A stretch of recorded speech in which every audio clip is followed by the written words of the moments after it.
Once na inaw natin yung kill switch na yan, sasabay na yung kanyang auxiliary light. Iwan ulit ni Sir Edwin itong kanyang unit para kami na ulit ang bahala. Wala yung bolts ng kaliwa, wala yung nalagyanan ng bolts ng kanan para hindi tayo malito pag binabalik na. Pakita ko sa inyo yung current status nitong ginagawa natin. Nakaporma na yung ating mini driving light. Tapos yun na yung ating Blaupunk horn. Wiring na lang ulit. So, yung wiring harness kit natin, nilalatag na lang yan. Mamaya pakita ko sa inyo yung pagkakagapang nito once tapos na lahat. So ayan, tapos na yung wiring yung CB650. Hindi pa rin namin ulit sinasara para yun nga, for transparency, makita rin ni Bossing yung ginawa natin sa unit niya. At mapakita ko rin sa inyo yung pagkakagapang ng mga wiring. So ayan, yung mula sa kill switch natin, papunta dito. Siyempre dyan nag-ipon lahat kasi may takip naman to mamaya. Nandito lang to.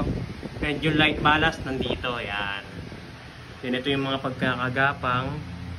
So lahat na andito, dito nakatak, ayan, makikita nyo dyan. Then yan, papunta sa battery box.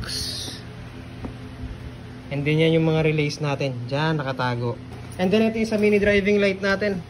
So ganyan din ang pagkakadaan ng kable. Mamaya pakita ko ulit sa inyo pag naka-cover na. And then yung sa horns, bali yan yung ating Blaupunk na dual disc horn. So papunta dito. Yan, sara na namin to. Then pakita ko ulit sa inyo. So ayan, ito nga pala yung ginawa natin doon sa Honda CB650. Kaya meron siyang twin horn tsaka auxiliary light na naka-integrate yung switch. So dito, meron lang siyang isang kill switch. So pag ayaw gamitin yung high and low, so ito high and low ng headlight ng CB. So pag gustong gamitin yung auxiliary lights, meron lang siyang isang kill switch. Ayun, naka-activate na yung auxiliary light. So ayan, merong low tsaka high. Tapos sumasabay din siya doon sa passing. So pag ayaw gamitin yung auxiliary light, pwedeng i-off. So yan na ulit yung high and low ng bike. And then ito yung kanyang twin horn.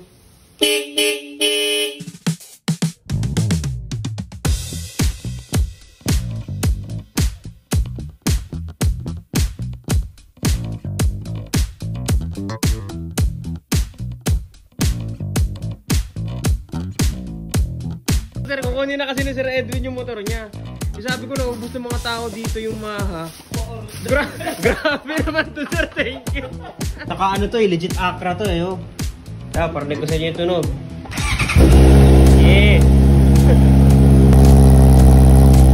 Ready for take off na rin tong CB ni sir. Check na lahat.